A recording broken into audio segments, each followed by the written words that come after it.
Kia ora, g'day, welcome back once again here with part 3, I think, of my reaction to Mr. Sam Bamford and the Two Worlds Collide podcast that he runs, interviewing his guest, Mr. Scott Jones. So let's jump back in. And he said to me, and we all laugh about it, but what he said to the boys is, I spent the last 3 years of my life going to psych off base, so no one knew about it, and trying to forget that image. He's been trying in his own time to wipe that memory from his head. And then these fucking jerks that have never been in a gunfight in their life, I don't even know if they've ever deployed, slap down a picture of that in front of you and say, you're going to tell me the lead up to that event, what you had for breakfast that day, why you went there, where you were patrolling, what direction you were facing, when you shot him, where exactly were you, who was there, who was next to you, and forced him to relive it. And this happened to over 400 people over about a 2 or 3 year period. Great. This is crazy. Why are they not doing that to the leaders that received the intelligence, getting the intelligence people that gathered that then presented the information to the leaders, whereby the leaders then sent the soldiers out on the ground? This is just mad, eh? Right. No wonder, so many ex-veterans now are struggling with struggling to really grasp the reality of life at the moment. I wonder what happened within that special forces community to say so many fucking diggers that came back from Afghanistan in the special forces community are either mentally unstable, committed suicide, or are living their life in a terrible situation. I wonder what really provoked them to really relapse again. Yeah. I wonder what happened. Why did they turn to drinking and suicide? These bags of shit. Yeah. Absolute scumbags. I hate our government. And this was done under the Liberal government, wasn't it? It would have been probably about that time. Scott Morrison era? Yeah, I dare say. Yep. Screw him, that fat loser. Yep, absolutely. And I've worked, I was in Afghanistan with Kevin Rudd. I was I did PT a number of times at the unit with Tony Abbott. Shout out to Uncle Tony. I briefed Scott, Malcolm Turnbull into several capabilities. Tony Abbott's come out and spoke very positively for Ben Roberts-Smith. So. Yeah, no, he seemed like a G. I hope it stays that way from Tony Abbott. I hope anybody that comes out and speaks positively about Ben Roberts-Smith stays that course. Don't become swayed by blank in the media or other muppets out there. Mind you, in saying that, it's pretty hard in terms of, I suppose, the work that the media has done to sway so many people so far. Not much into politics, definitely not as much as you are, but I was exposed to every government and I served under them and I sat with them in rooms like this, telling them about different capabilities and what we were doing down in the two-way range. And they looked like deers in headlights. They didn't want to hear about it. They didn't want to see it. And it's important to understand that for that 2001. I see nothing. That just gives you a bit of an indication, in terms of what they were like as leaders, coming in there, deers in headlights, looking like they didn't really want to be there or hear what was happening. If you don't want to hear what's happening, don't send troops in there. It's just mad. Until 2021 when we left Afghanistan, it wasn't just one government over there. It wasn't just one defense minister, one minister for defense, one politician. They were all there. Now, so we've sort of understood the starting of the trial. So so after they laid out all them photos, what happened after that? So after that, there was just silence. You just waited for your turn to be called up. And some people got caught up, some didn't. Some people clearly went in there to defend themselves, and they were just absolutely shut down and smacked. They were allowed to take water breaks for once every couple of hours, while they were absolutely just getting screamed at. So full interrogation. This is crazy. Getting screamed at by, is this the Office of the Special Investigator? Again, this is ridiculous, man. I heard bits of that in terms of the bravery and betrayal. Again, I think it might have been Tony speaking about it in that part of the documentary, having full-blowing yelling matches. And I think Weeksy, who's also on bravery and betrayal, was also talking a bit about it. He was down the hallway and could hear these full-on yelling matches. It's just, I don't know what's going on through their head, why they would drag soldiers in there, let alone SF soldiers, and then just start yelling and screaming at them. Were those recorded? I'd love to see the recordings of those. I know they record interviews when people are giving a statement to the police. Were they recording any of those interviews? I wonder if that comes under the Freedom of Information Act. Probably not. But it would be interesting to see what it is that they're doing. And I'm pretty sure those people that were part of these questionings or interrogations, I'm pretty sure they would hate to see themselves on camera being shown publicly if those videos were ever made public. Interrogation. So in the paperwork, and I'll give it to you. By who? You can post it. Yeah, The nice. IGADF, the Inspector General of the Australian Defence Force. It's like the HR Department of Defence. Go. And HR, they work for the company, don't they? They're not there to help you. That's right. So everyone's going through that, and then rumors are coming out, and I blatantly just said, when I got told, like, I've got to show up on this day, I was like, I got stuff on that day, brother. I'm not coming, because I'm not going to risk my mental health and being berated by someone from my service who hasn't served. And it's important to note, I see a lot of people in the comments sections on your videos and other videos. I'm a veteran, and I think Ben Roberts-Smith should be prosecuted. You're a veteran of what? I'm proud of everyone that served. I got mates that were cooks, fucking truck drivers. Love them all. Good cunts. Sorry for swearing. No, it's after the 10-minute mark. Oh, we're good? We can still monetize this bad boy? You can start drop the F-bombs and C-bombs as much as you want. I don't know if the audience will like it, but sorry, they're here now. So. I'm doing my best, guys. Sorry. But yeah, ultimately, some served, others fought.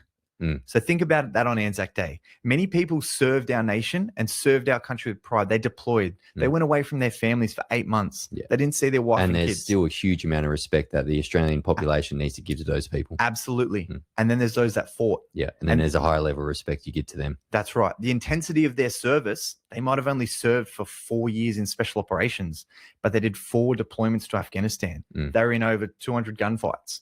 They killed over 100 insurgents. So you've got to think about the intensity of their service, and these dudes are those dudes that they're grilling in these interviews.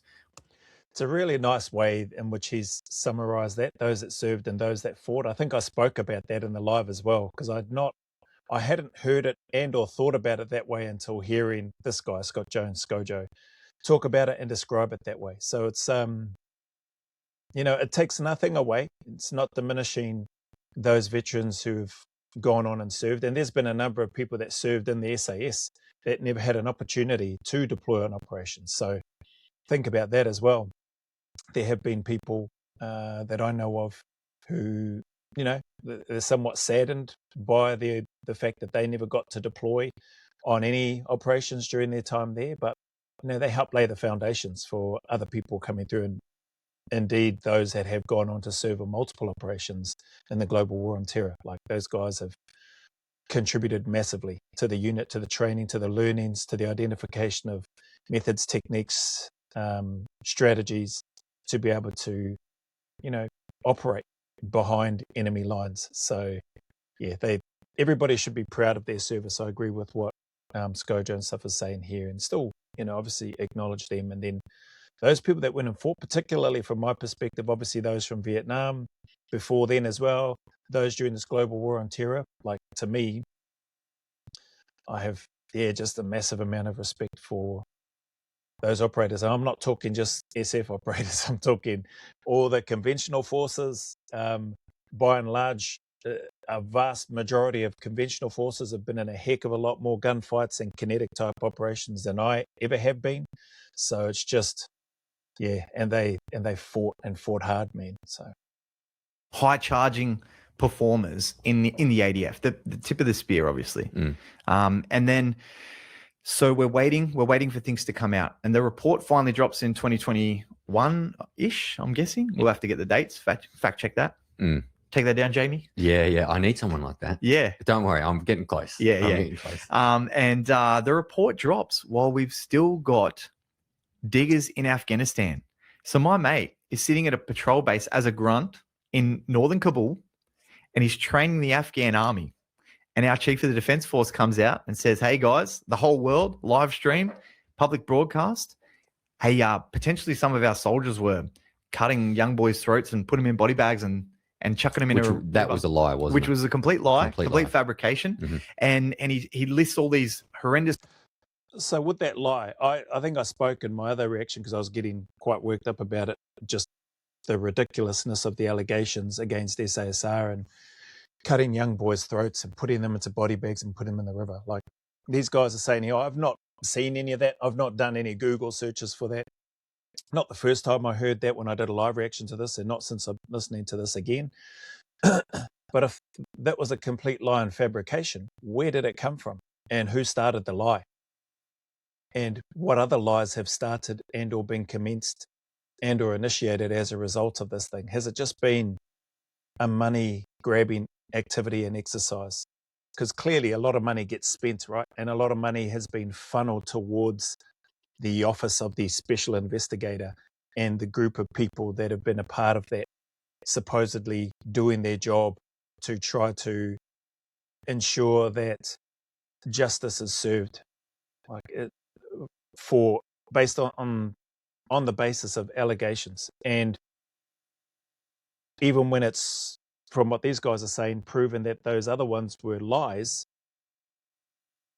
why does this even get a look at? Why does it continue to carry on for over a decade?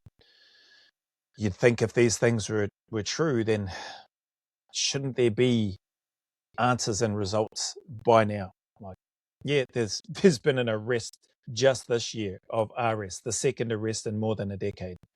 And yet people are still brainwashed into thinking that RS is guilty because of the narrative that the media has spun. It's a crock, man. Yeah, it's disgusting. Don't get me started on the bloody national corruption stuff with that Paul Brereton and how he's just miraculously resigned and the investigation into him has now been dropped. Like, that's a whole nother can of worms. I'm definitely doing a reaction to that in the post that I've been sent on that, because that is just BS. I hope Pauline Hanson, if she gets voted in, that she reopens that investigation, because how was it right that Paul Brereton, who was under investigation by the National Corruption, whatever it's bloody called, becomes under investigation, then resigns, and they go, oh, well, he's resigned now, it's going to be too costly to go and invest. You just sunk over $300 million into an investigation on war crimes. You're telling me you're now not going to chase up the person that raised these war crimes, that is now under investigation for some sort of corruption or poor behavior, whatever it is. And because his old mate or mates with a mate, he gets a free pass. Like, that's just, yeah, it's on so many levels. It's more than just not right. Like, I'm probably feeling as worked up as what I did after my other reaction to this one before, just thinking about that. But I will be coming to that reaction and I'll be interested to hear what people have to say. And hopefully Big Chocky, if he hasn't done something on it already, no doubt him and Sam Bamford will likely do something on it. Crimes and that there's all these individuals now potentially going to face criminal action for murdering innocent Afghan villagers. And my mate's a grunt standing there with all the Afghan villagers listening to this, and they, like, the soldiers, Afghan soldiers are just Afghan villagers that have come over to learn how to be a soldier. And they're looking at him and going, did you do this? And think about the position that puts, like the harm that put, like the boys had to put extra security, isn't not facing out of the base, but facing in, because we had so many insider attacks. So horrible timing. And then a couple of months later, they say, fuck it, we're out of here. And they withdraw from Afghanistan and a tail between the legs. See you later. And the Taliban took over Afghanistan in 2 weeks. They sure did, which says to me that the Taliban were already there the whole time. And we're trying to say, like, no, these people. 100% the Taliban were already there. Like, they were the local people in the shops down the street. They were the people coming in and selling DVDs and trinkets and stuff on the base camps. They were part of the Afghan army that were being trained by coalition forces so that they could take control of and defend their country. Like, the Taliban were everywhere. They were the unarmed farmers out in the fields. They were the goat herders. They were the people just walking, the Bedouin walking along with their donkeys out in the middle of nowhere, or just happen to be in a known Taliban hotspot area. Like, for people to think that the Taliban, Al-Qaeda were not embedded in everything there in country, they're just super naive. weren't innocent civilians. Everyone that we ever fought in Afghanistan was a civilian. So that's another point. Look, comment section, Ben was killing innocent civilians. Okay, well, they were all civilians. The Taliban weren't a formed army. They weren't a formed body of troops. They didn't have a conventional force behind. This is a great point, and what Skojo's highlighted here. That still won't convince the numpties that are just brainwashed by the media that RS is a war criminal. The messages just won't get through. Them.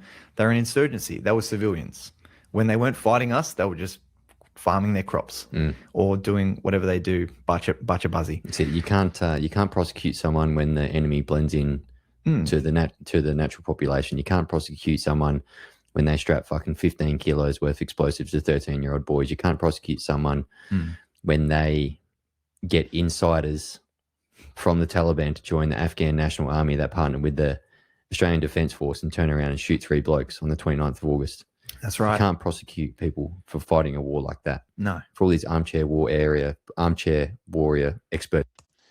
Guerrilla warfare, asymmetric or asymmetry, whatever you want to call it in terms of fighting, like, I get it, right? Like, people in their own country, it's been invaded by other countries. Coalition forces are there fighting against the tyranny that is the Taliban and Al-Qaeda. But they're going to do whatever it is. They're going to try to stack as many things in their advantage as they can so that they can continue to fight, so that they can continue to resist Western forces coming into their country, trying to provide this democracy and freedom for them. So, I understand that. But again, like Sam's raising some really good points, the inability to be able to prosecute, and he's rattled off a number of situations and scenarios there. Excuse me, but for the troops from Australia, for the troops from the UK, in terms of what's been showing up or happening in the media, by and large, Australia and UK, the way that the governments of those countries are going after their own soldiers and the guys that has been mentioned in this podcast several times, the lads that are at the tip of the spear and that have been at the tip of the spear for blanking, dare I say, decades and longer.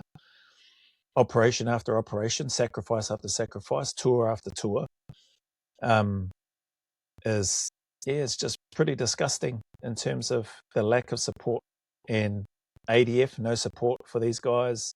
Government, no support for these guys. Just the odd little I back RS and our Defence Force members by, maybe Tony Abbott, as they said, and they spoke a few positive words about him. Pauline Hanson has been vocal about supporting Ben Roberts-Smith. But it's just real, it seems real like tokenism in terms of, we'll sprinkle something in there and show our support for the Defence Force and for these soldiers. Well, meanwhile, the actual team or organisation that is in power, that does have the power to do something about it, won't, and or doesn't have the spine to do anything about it. It's out there. I think they know a bit about what happens over in Afghanistan because they've watched a few movies here and there. We'll think again. Yep. And it's important to now understand that the rules of engagement you employed over there in a conventional army setting are vastly different to those that the special operations use. So you can look this up, ROE 429 Alpha. It's an offensive ROE. So whereas you had to wait to be shot at to shoot back. Yeah, because I was a grunt. Yeah. A grunt, predominantly. So in general, maybe you had to drop on something. And even just listening to that, like for those that don't know, the typical ROE, having to wait until you're shot at before you can retaliate or respond or, dare I say, react, is pretty crazy, Like when you hear that, I would think for somebody sitting down and going, what? I'm getting sent to war. I've got to wait until they shoot at me first before I can do anything. I think by and large, for the most part, people will probably be like, no, I'm not waiting. Like if I suspect something's happening, I'm going to have my weapon up ready, and then all sorts of things come into play. You get a whole bunch of briefings. If the enemy raises their weapon at you in an aggressive manner, or can I shoot them then? Well, no, because they may just be pointing it at you to initiate a reaction, and they may just put it down, or they may just be looking through their scope at you, then they may put it down. Like there's a whole bunch of, it's pretty confronting, I suppose would be the word. And then that's where soldiers on the ground need to be trusted and empowered to make the decision. If your life is in danger and somebody's pointing a weapon at you and you're in a war zone, I can tell you right now, I'm not waiting to see if they then put the weapon down. If the weapon's coming up, if I'm working under that ROE, the non-offensive ROE, the traditional ROE, wait to be shot at before you can respond. If they're raising their weapon at me and they've got their weapon pointing towards me and their body language is towards me, I'm not waiting. I'm raising my weapon and I'm shooting that person. It's just ridiculous. So those ROEs and stuff that are in there, people might go, oh, well, you're a war criminal. Again, like, mate, you haven't been in that situation where you're waiting. You're telling me you're happy to go to war, be out there on a patrol or at a checkpoint or patrolling along, and you see an enemy has got their weapon pointed at you, and you're telling me you're not going to shoot at them and or take cover and then start shooting at them.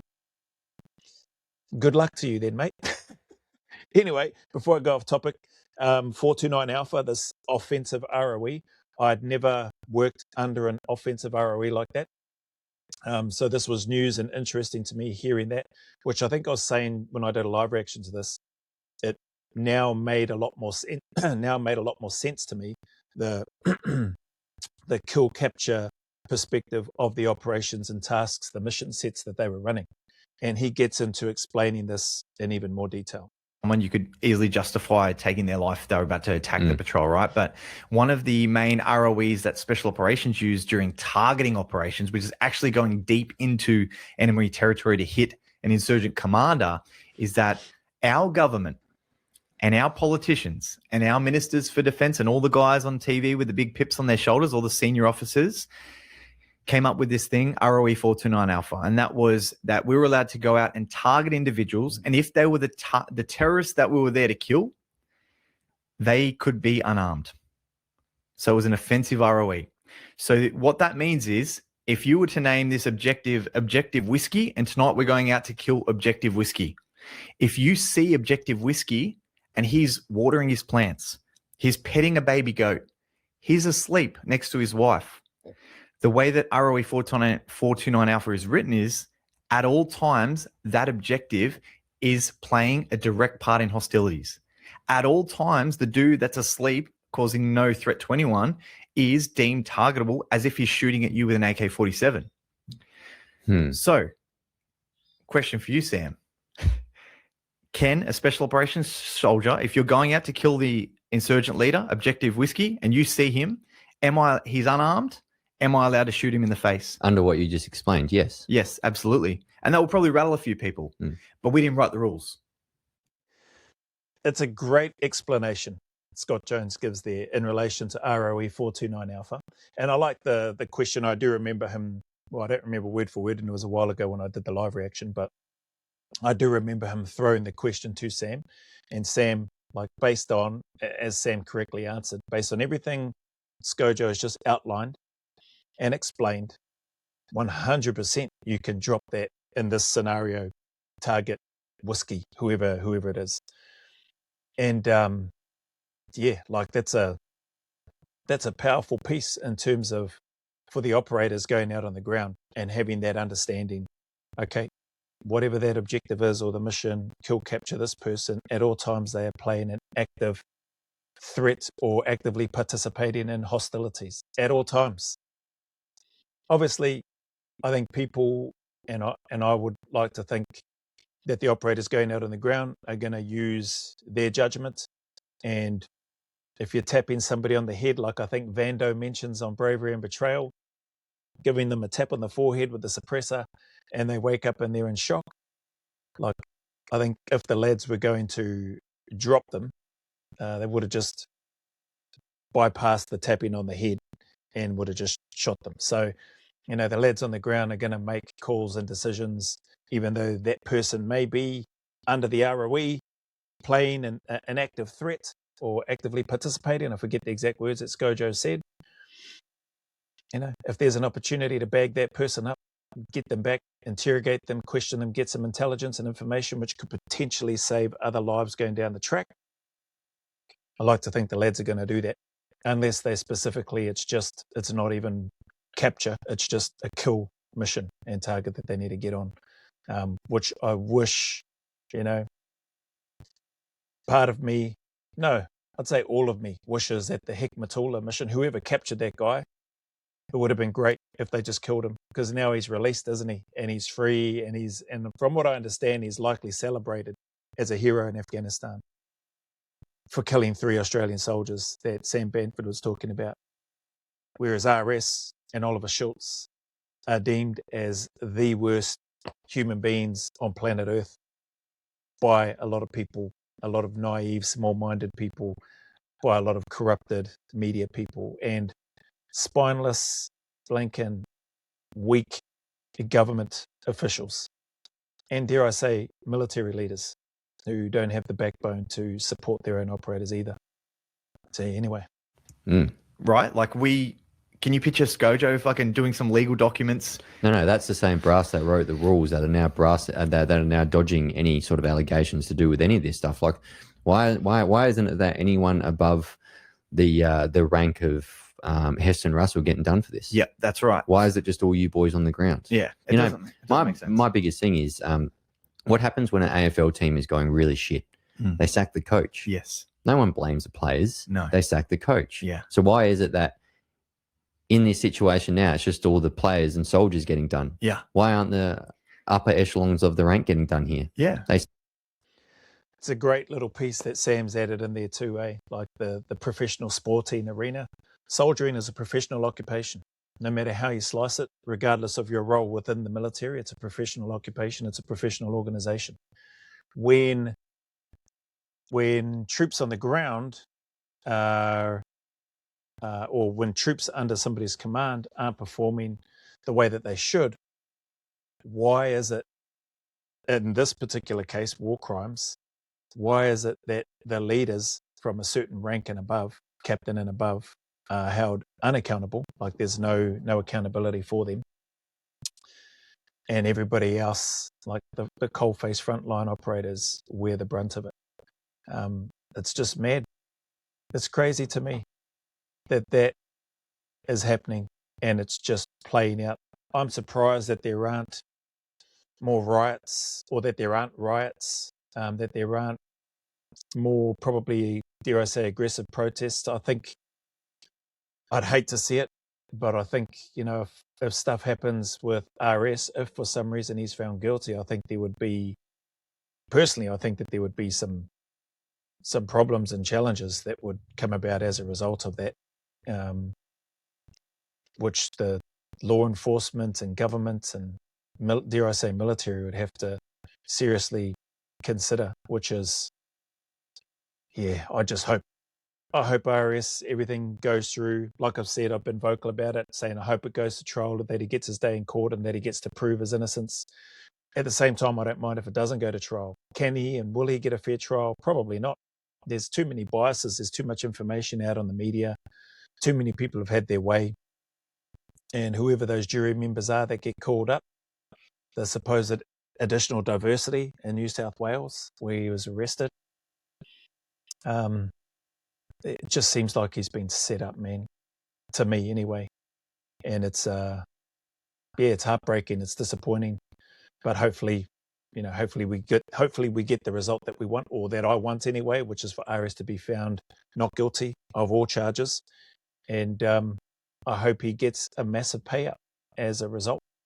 Anyway, I'm going to wrap this one up here because I've yapped on a heck of a lot more than probably what I would have liked, but shout out again to Sam Bamford, Two Worlds Collide podcast, and to his guest, Scott Jones, ScoJo, for speaking so well and just giving a really good explanation of key parts in regards to the Ben Roberts-Smith trial as well, but also the ROE and in relation to how it was that they were working and who's the treatment of soldiers in terms of the investigations, the being yelled at and screamed at during their interrogations. Obviously, there was no innocent until proven guilty thought of by the OSI, I assume, who are the people out there, part of the OSI, the Office of the Special Investigator, who have been conducting these interviews / interrogations / blink and yelling matches. And yeah, I like the way Skojo was highlighting this stuff. Whether or not the mainstream media would take this and investigate it, probably not. Whether or not those Muppets who have already labeled RS as guilty would even have, two brain cells to rub together to have a look at and listen to what it is that's been said here. I highly doubt that they would do that. But anyway, look after yourselves, eh? Thank you for the time and support. Anybody that, man, if you're going through hard times, challenges, difficulties, whatever those may be, man, stay in the fight. Keep turning up, put one foot in front of the other and take one day at a time. Be kinder to yourself. Know and trust that things can do and will get better. It's okay to not be okay, and it's 100% okay to ask for help. Look for help if you need to. Do whatever it is that you need to do to, just protect yourself and look after yourself as well as you can. And if that means talking to a trusted mate, if that means getting out, spending some time on your own, man, do that. Look after yourself. Like Skojo said, it's like, nah, mate, I can't make it that day. I've got stuff on. When they wanted to interview him, like, just stay in the fight and try to clear that head as much as you can. Stay as calm and collected as you can, and keep punching on.